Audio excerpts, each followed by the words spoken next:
Hello guys, good morning. അപ്പോൾ ജപ്പാനിലെത്തിക്കഴിഞ്ഞിട്ട് ആദ്യത്തെ 14 ദിവസം നമ്മുടെ കമ്പനി അറേഞ്ച് ചെയ്ത ഹോട്ടലായിരുന്നു ഇത്, ഹോട്ടൽ എ ബെസ്റ്റ്. അപ്പോൾ വീക്കെൻഡൊക്കെ ആയതുകൊണ്ടൊന്ന് പുറത്ത് പോകാമെന്ന് വിചാരിച്ച് റെഡിയായി. എന്നിട്ട് ഒരു ചോക്ലേറ്റ് മിൽക്കും അങ്ങ് എടുത്തു.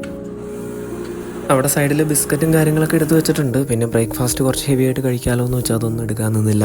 അപ്പോൾ നമ്മുടെ റിസപ്ഷനോട് ചേർന്ന് തന്നെ ഒരു മിനി ലൈബ്രറി സെറ്റപ്പ് ഉണ്ട്. അപ്പോൾ അതേ അവിടെ നിന്ന് ഒരു ജാപ്പനീസ് പുസ്തകം എടുത്ത് വായിച്ചുകൊണ്ടിരിക്കുകയാണ്. നാട്ടിലൊരു ബാലരമ പോലും മര്യാദയ്ക്ക് വായിക്കാത്ത ഞാനായിരുന്നു. അപ്പം നമുക്ക് നമ്മുടെ ഹെവി ബ്രേക്ക്ഫാസ്റ്റിലേക്ക് കിടക്കാമെന്ന് വിചാരിച്ച് വന്ന് നോക്കിയപ്പോൾ ഇത് സ്റ്റിക്കി റൈസാണ്. അങ്ങനെ സ്റ്റിക്കി റൈസും പിന്നെ കോൺ പോട്ടേജും, similar kind of corn soup, അതും എടുത്തു.